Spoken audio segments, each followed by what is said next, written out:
কুরবানির পশু চুরি হয়ে গেলে দেখতে হবে কুরবানি দাতার উপর কুরবানি ওয়াজিব কিনা। যদি কুরবানি ওয়াজিব হয় তবে চুরি হয়ে যাওয়া পশুর পরিবর্তে আরেকটি পশু কুরবানি করা ওয়াজিব।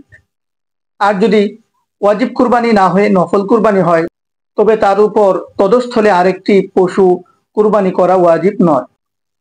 কুরবানির পশু মারা গেলে করণীয় কি?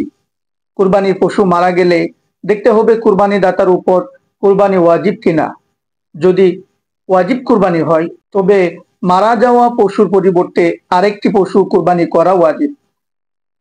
আর যদি ওয়াজিব কুরবানি না হয়ে নফল কুরবানি হয় তবে তার উপর তদস্থলে আরেকটি পশু কুরবানি করা ওয়াজিব নয়।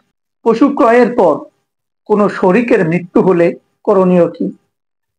পশু ক্রয়ের পর কুরবানি করার পূর্বে কোনো শরীকের মৃত্যু হলে তার ওয়ারিশরা যদি মৃত ব্যক্তির পক্ষ হইতে কুরবানি করার অনুমতি দেয় তবে তা জায়েজ হবে, নতুবা ওই শরীকের টাকা ফেরত দিতে হবে এবং বাকি অংশীদাররা ইচ্ছা করলে তার স্থলে অন্য কাউকে শরীক করতে পারবে। কুরবানির পশুর দুধ পান করা যাবে কিনা? ফাতোয়ায়ে শামী ও ফাতোয়ায়ে আলমগীরি সহ একাধিক ফিকহি গ্রন্থের বর্ণনা মতে কুরবানির পশুর দুধ পান করা যাবে না। যদি জবাইয়ের সময় নিকটবর্তী হয় আর দুধ দহন না করলে পশুর কষ্ট না হয় তাহলে দুধ দহন করা কোনো প্রয়োজন নেই। আর যদি দুধ দহন না করলে পশুর কষ্ট হয় তাহলে দুধ দহন করে সেই দুধ সম্পূর্ণ সৎকা করে দিতে হবে। নিজেরা ইচ্ছায় বা ভুলে পান করে ফেললে সেই দুধের সম্পূর্ণ মূল্য সৎকা করে দিতে হবে। এক্ষেত্রে প্রয়োজনে দুধের ওলানে ঠান্ডা পানি ছিটিয়ে দিবে, এতে দুধে চাপ কমে যাবে। শরীকে কুরবানির গোশত বন্টন করার বিধান কি?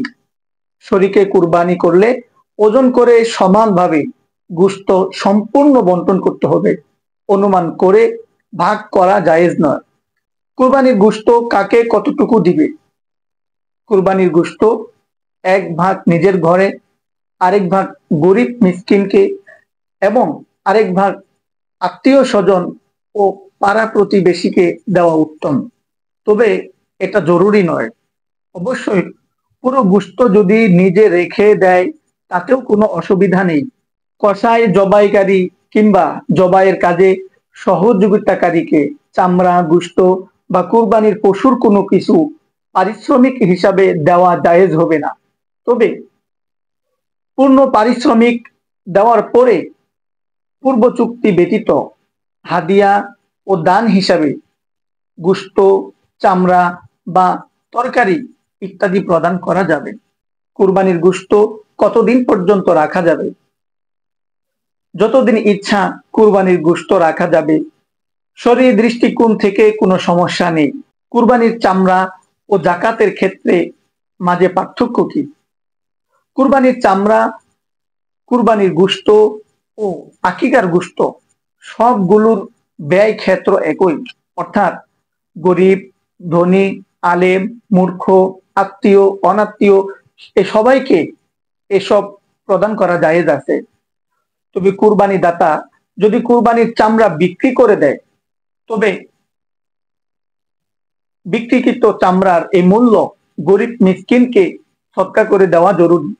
এক্ষেত্রে চামড়ার মূল্য ও যাকাতের ক্ষেত্র এক ও অভিন্ন, অর্থাৎ এসবের মূল্য কেবল গরিব মিসকিনকে মালিক বানায়া দেওয়া অবশ্যই জরুরি। কুরবানির পশুর চামড়ার টাকা হারিয়ে গেলে করণীয় কি?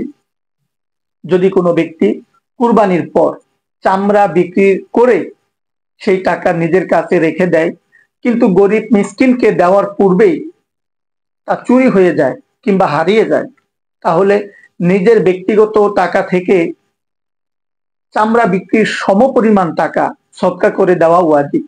কারণ চামড়ার টাকা সৎকা করা ওয়াজিব ছিল, সেই ওয়াজিব আদায় হয়নি। কুরবানির গোশত অমুসলিমদেরকে দেওয়া যাবে কিনা? ফাতোয়ায়ে আলমগীরির বর্ণনা মতে কুরবানির গোশত অমুসলিম, হিন্দু, বৌদ্ধ, খ্রিস্টানদের দেওয়া যাবে। কুরবানির পশু পরিবর্তন করা যাবে কিনা? ধনী ব্যক্তি অর্থাৎ ওয়াজিব কুরবানি দাতা, যার উপর কুরবানি ওয়াজিব হয়েছে, যদি কুরবানির উদ্দেশ্যে পশু ক্রয় করার পর তা পরিবর্তন করে অন্য পশু কুরবানি করতে মনস্থ করে, তবে তা জায়েজ আছে, কিন্তু এটা উচিত নয়। আর পরিবর্তন করলে পূর্বের পশুর সমমূল্য কিংবা অধিক মূল্য হওয়া জরুরি। পক্ষান্তরে গরিব ব্যক্তি অর্থাৎ যার উপর কুরবানি ওয়াজিব নয়, সে কুরবানির উদ্দেশ্যে পশু ক্রয় করার পর পদস্থলে অন্য পশু কুরবানি করতে পারবে না। তার জন্য ক্রয়কৃত পশু অবশ্যই কুরবানি করা জরুরি।